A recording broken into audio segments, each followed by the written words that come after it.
But I just wanted to really take a moment to thank Opa and Rami, Mom and Dad, Jack and Mary Lou, for putting the time in to organize these dinners, and to Chris for making this happen. It's really been incredible to be part of your family. I'm from sort of a hodgepodge patchwork kind of family that's a lot smaller, and it's really special to see everyone fly from all over the world to be together and to get along so well. And I just feel incredibly grateful to be included, and I just want to thank you all for making it happen.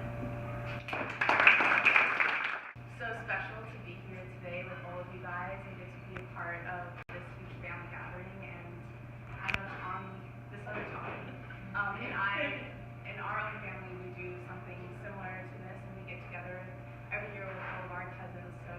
And we know how special that is to have that connection with our family, and so to see that here too, it's nice to have that home away from home. So thank you guys.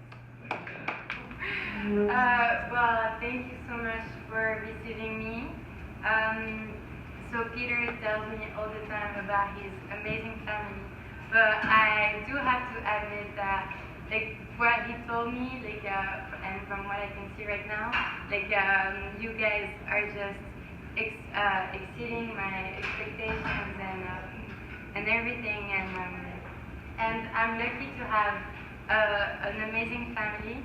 But it's just so beautiful to see, like, other family, like, gathering and being so close despite the distance. So congratulations, and thank you for receiving me.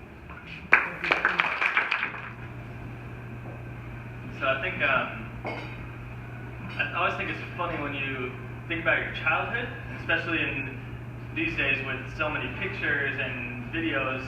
You see so much. Like, you'll see a picture, you say, oh yeah, I think I remember that. But you might not even remember it. You might just be fabricating memories out of the picture. But so, thinking of my very early days when I was with Opa and Grummy, and they were, of course, formative in my existence and becoming a person of any extent, I will never forget, one, all the pictures of us together, you know, where we look at it and say, oh, so we must have been happy together. But when we would go to the farm, and I'm going to start in later in life and we'll go back, but when Tommy and I think were 12, maybe at the end of middle school, Opa and Grummy said, hey, we're going to have a party with all of our closest friends. And we know that you and Tommy love rock music and play instruments. We'd love for you guys to headline this festival for us. And we said, you know, we haven't been booked yet. It's a couple hours away, but, you know, I think we can free our schedule and we'll make it. And so Tommy and I came and we played music for Opa and Grummy and all of their closest friends.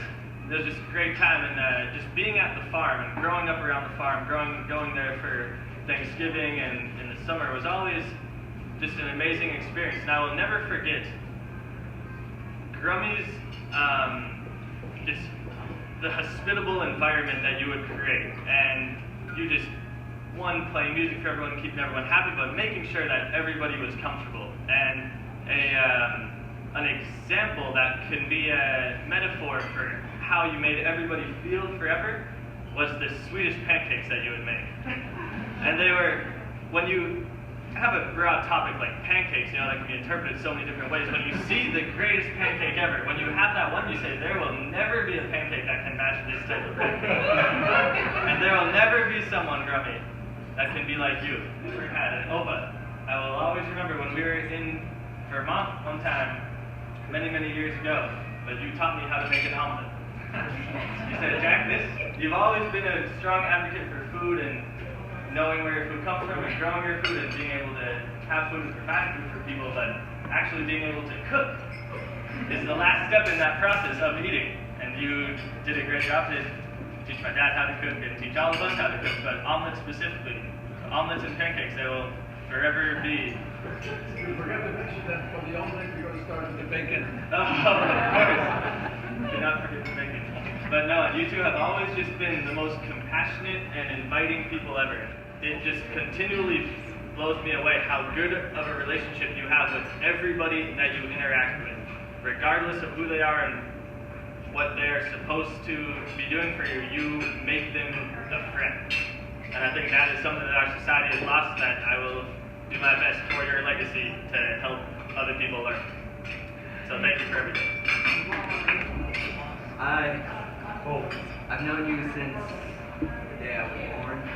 Because of you guys, I know this fantastic family. I've had many great experiences with the Hesslers. Although I might not have the same memories of going to the farm and stuff like that, I grew up far away from my family. I could only see them for 2 weeks at a time at most. Whenever I hear from my mom or from Sandy or from Uncle Chris that Opa is coming into town, Opa is here, I get all jittery and all excited because it's like seeing my grandfather. It made me feel so accepted in a family that, right, I am not connected to by blood, but I feel more connected to in spirit. And I just want to thank you so much for giving me that experience and giving me the courage to live my best life. No, what can I say? When I first heard the name Oprah, I thought I was at a Jewish wedding. Everybody comes up to me and is like, Oprah's in town. I'm like, Oprah? I don't know, I've never heard of Oprah. I asked him what Oprah means and he's like, oh, grandfather. And, we're skating outside and that's the first time I'd seen you and Grammy.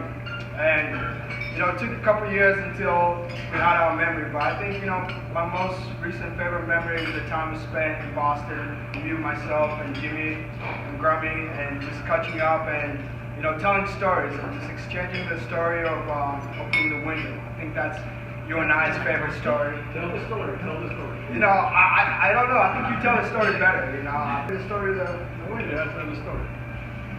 I come from a part of Germany, the northern Germany, which 100 years ago belonged to the Danes. Denmark and Germany, they switched the ownership of Schleswig-Holstein where I was born. The Danes have a custom, probably still today, at least last time I talked to them, it was the Danes. The Danes have a custom that if a person dies, before they finally close their eyes, you can open the window so that the soul can fly out. And that is what prevails in my family. And Roland and I have an agreement that when it comes to where it's time to close my eyes, he will come even from Jackson Hole, wherever, open the window for me to leave it just as much. You don't have to open it, it's just a knock like this. And Roland has a commitment that he will open the window for me. And that is much appreciated. I want to say I'm so honored. I never had grandparents myself, really a family, and it's not until I made a best friend in 5th grade who later on became my whole family and my everything, that I discovered what the true meaning of gathering a family and friendships really is. And it's because of you and the leadership and the fortune that you've had to be able to pass that down to the boys and being accepted. We grew up like we had been born together from day one. And the bond that we had just, throughout high school and middle school and all the way to college, trying to continue that on as we grow as old men has been something special, and I really appreciate you allowing me to be in the family. My dream in life would be to become a physician. I got sidetracked a little bit. I got excited as I got closer to becoming an Olympian. That became another dream and a pill I wanted to conquer. But I think my calling is to try to help and cure. And the power of curing is really something that I've been fascinated about and something that I want to explore for the rest of my life. I'm a half engineer, half musician, and I'm very fortunate to say that I've been successful with both of those parts of my life. And if not for values that I've learned from my 2 grandparents, I definitely would not have had that success that I feel like I've had. So, but you always taught me you can't do anything without hard work, without putting 110% of your effort into it, nothing's going to happen. And Grummy, you and your artistic creativity, and you're still performing at your age, for me, that's the dream. I would love to be able to do that when I'm your age. So, and both of you also, you've taught me how important it is to take risks and how it is to challenge yourself and really put yourself in positions that you never think you would be in. So I think all of those things put coming together, you might notice that a lot of your grandchildren are all artists, and artists without taking risks and working as hard as they can without having creativity, those aren't really artists. So all of us are so grateful for everything that you've taught us, and you know, all of the support that you've given me and my mom and my brother since day one for me. I don't know where I'd be without it. So I'm forever grateful, and your legacy will live on forever through your grandchildren and our grandchildren and forever. So thank you so much for everything. I'm so grateful to be your grandchildren. So standing up, I have all these, like my whole life is kind of, you know, like, right, yeah, it's like all these scenes from my childhood, like Jack was saying, and you know, I really think of the farm mostly, and you know, I think all of us in the family were so lucky to one, grow up with both Opa and Grummy. You are both so intelligent, and you're in a very spirited intelligence that I think all of us are very lucky to inherit in one way or another. And my favorite things about growing up around the both of you were Grummy. It was just, you know, growing up with all of that classical music, that we had as children was just so incredible.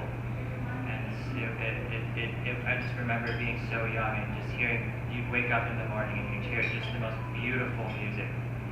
And when you're a child, you don't think about what is this, but you just hear this beautiful music. And I know that it touched all of us very deeply in one way or another.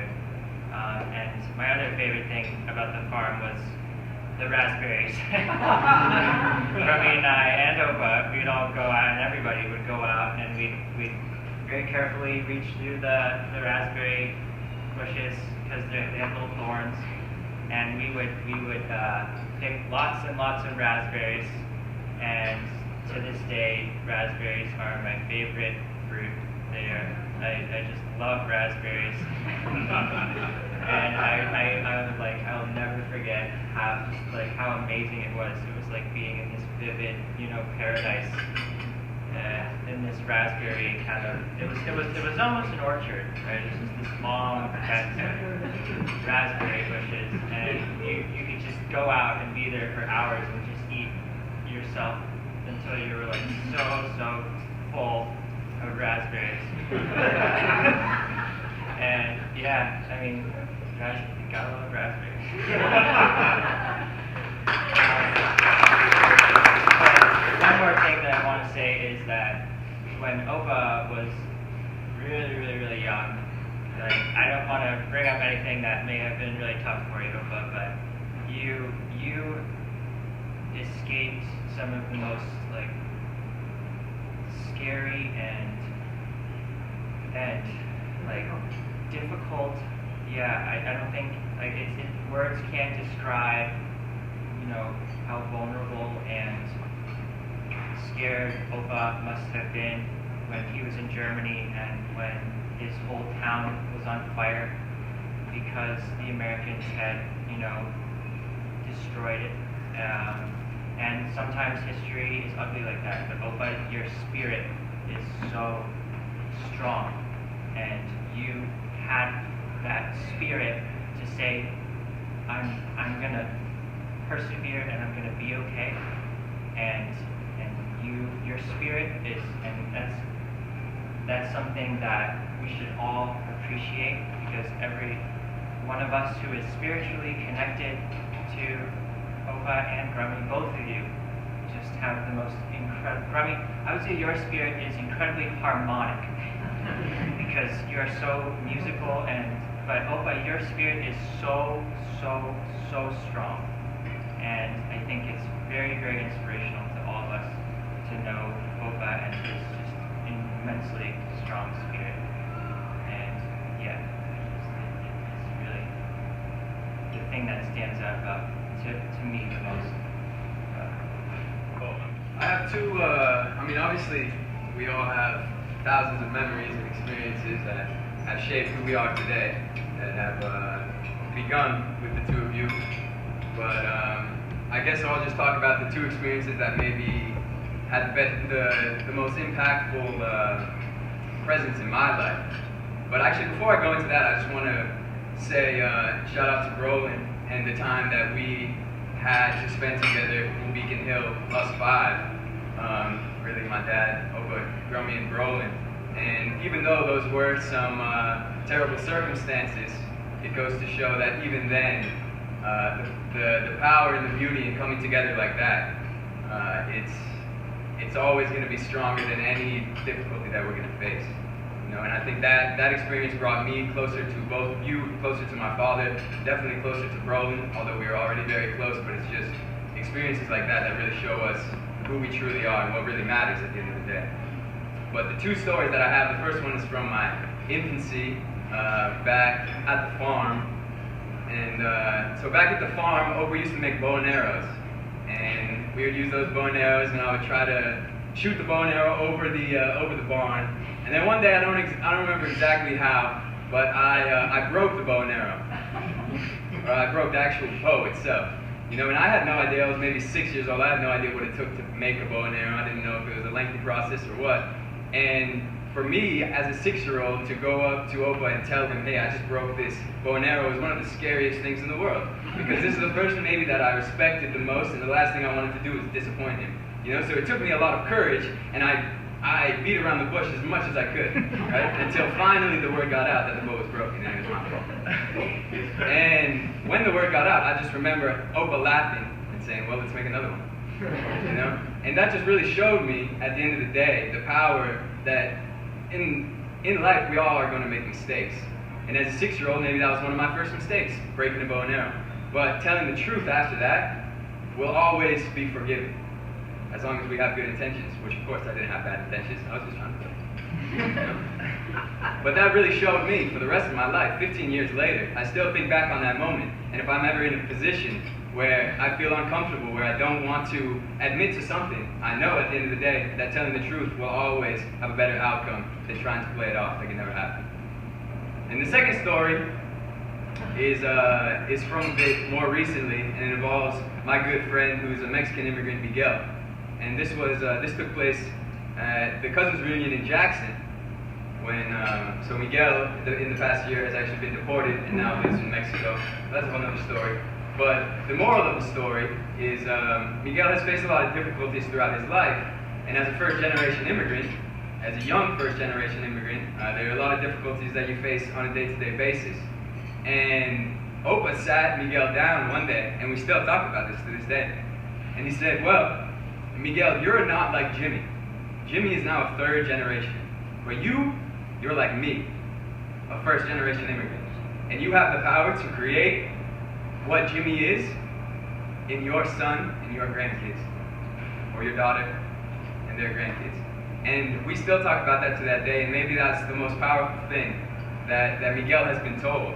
Because a lot of times he really wanted to give up, and he still does. But it's things like that that allow him to persevere, and me to persevere. Because it's not easy for someone like him. And I know it wasn't easy for you. And the ability to be able to relate to that is unbelievable.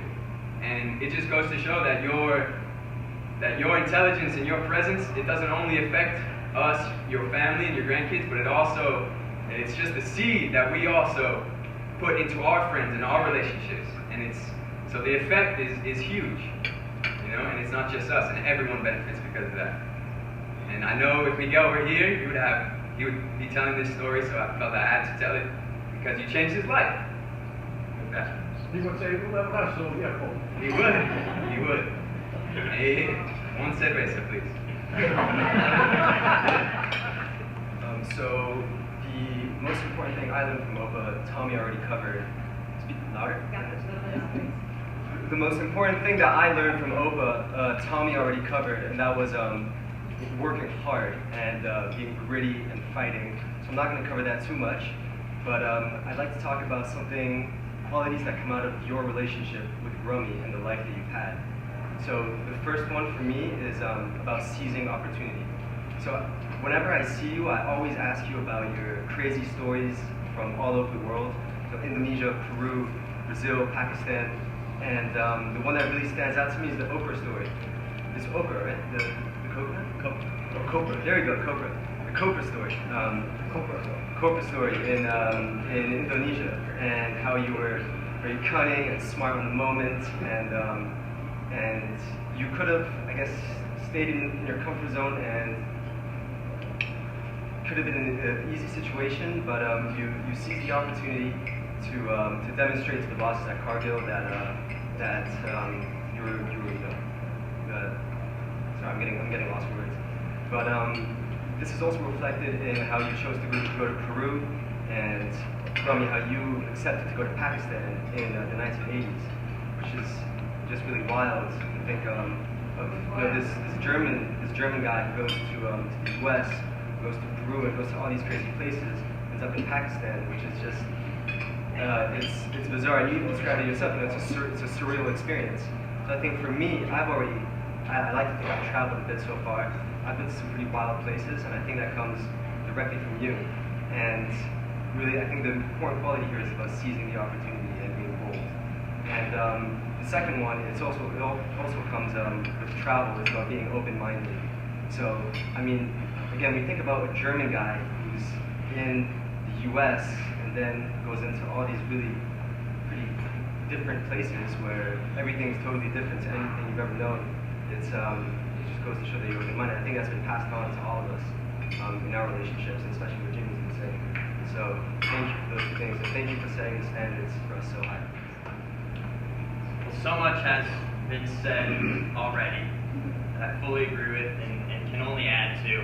But what really stands out for me with Opa and Grummy is earlier this summer, Jack and I were able to come and spend a few days here with Opa and Grummy and just talk about the incredible life that they've had together. And Opa ends up showing me hundreds of pages of short stories that he's written about a multitude of experiences that he's had in his life. And immediately I said, wow, this would be an amazing film, a modern day Forrest Gump, of course. But I've read all these stories many times, and as I'm poring over these stories, I think one of the things that really blows me away, adding on to what Peter said, is seizing opportunity, but also the appetite for adventure that you both have. From when my dad was running the winery in South Africa, and I'm not sure how old you guys were, potentially in your 70s, and decided to move to South Africa. What was 80? In his 80s, of course. To move to South Africa. Winery with an 80-year-old CEO. Exactly.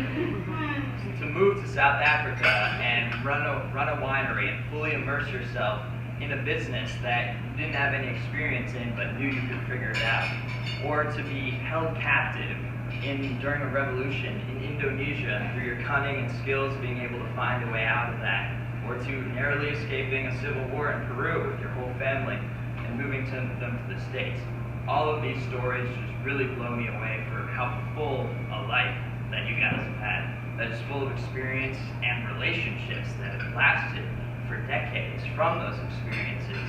And I think adding on to what Paul said in terms of the spirit that you both possess, but whenever I think, as we all do in life, that I'm having a hard day, or I'm going through my own emotional turmoil, that really there's nothing that we can complain about in comparison to what you went through growing up in Germany, surviving war, stowing away as an accordion player on a shipping container, if that's true. I believe it is. With only a silver dollar in your pocket and landing here in the U.S. And a really funny story is when Opa landed here in the U.S. and all he had was a silver dollar in his pocket. No, you landed in New York, I thought. Here in North America. When Opa landed in New York, he only had one silver dollar in his pocket. He walks into the diner, and the waitress says, "What can I get you?" And all he can say is 9. No, nothing. I don't want anything. 9. And she says, 9 what? And he says, wheat cakes. 9 pancakes. There you go. So overall, I'm just blown away by the life, the experiences that you've had. Well, Opa, you said wheat cakes, which is good morning in German. That's right. That's right. You said wheat cakes. I got it right. Thank you, Paul. So overall, it's the spirit, the resilience that you both possess that blows me away, and that's what I take in my life. You know, that we can all look to you examples of what's possible. thank you so much for having us. The opposite of courage is not cowardice, it's conformity. And I think that, I hope all of us, and definitely both of you, can recognize in this generation of cousins, in all of you guys, that one thing you are not is conformists.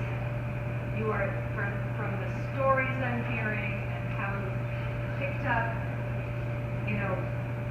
nuggets, wonderful impressions from Rummies and Opa's lives, that everything that I'm hearing is that each one of you has a strong sense of yourself, a strong sense of that life force inside of you, and a strong sense of having real meaning and purpose in your lives.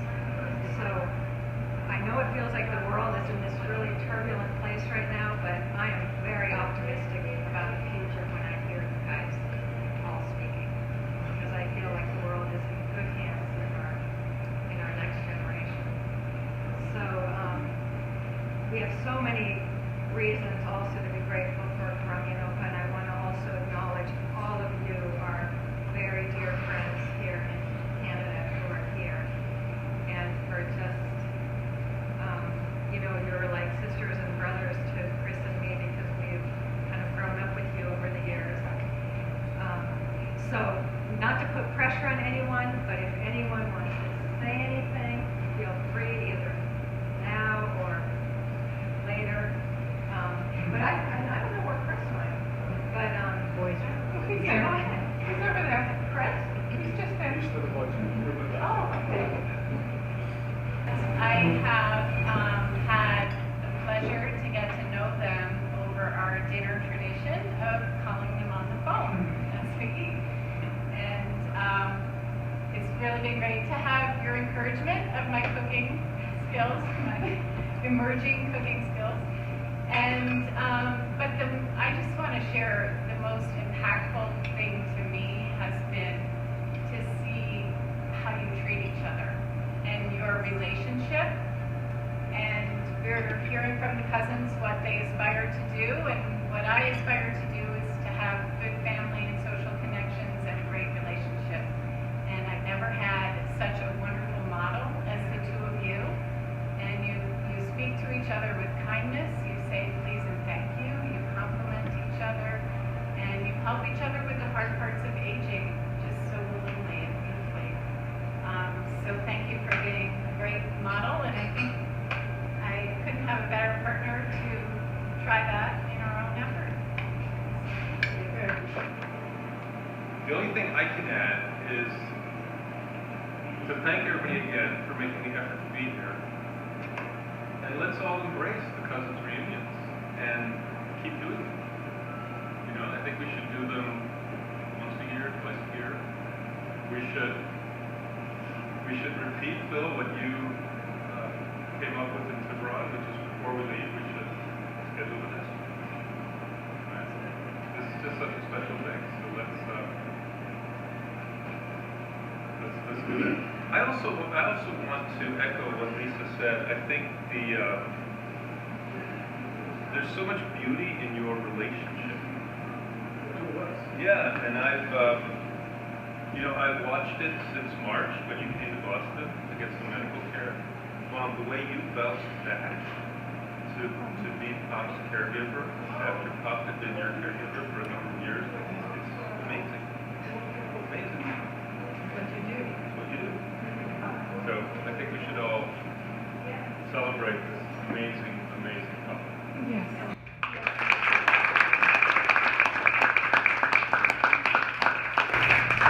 Okay, I say one more time that I thank everybody for being here. You don't know what it means to us, specifically for me. This day today was a new milestone for me. I wanted to live to see this day with everybody, all our friends and family. I have set a new milestone, which is the 18th of March. Whether I make it or not, nobody knows. I pray to the Lord that He wakes me up every morning till at least the 18th of March. And if it's longer, so much better for me. But again, we thank all of you for coming here. You are our inspiration. You are our hope for the future. Thank you very much. I think that's our next cousin's reunion, is March 18th. Correct. That's our next reunion with all of you. Hopefully we'll see all of you.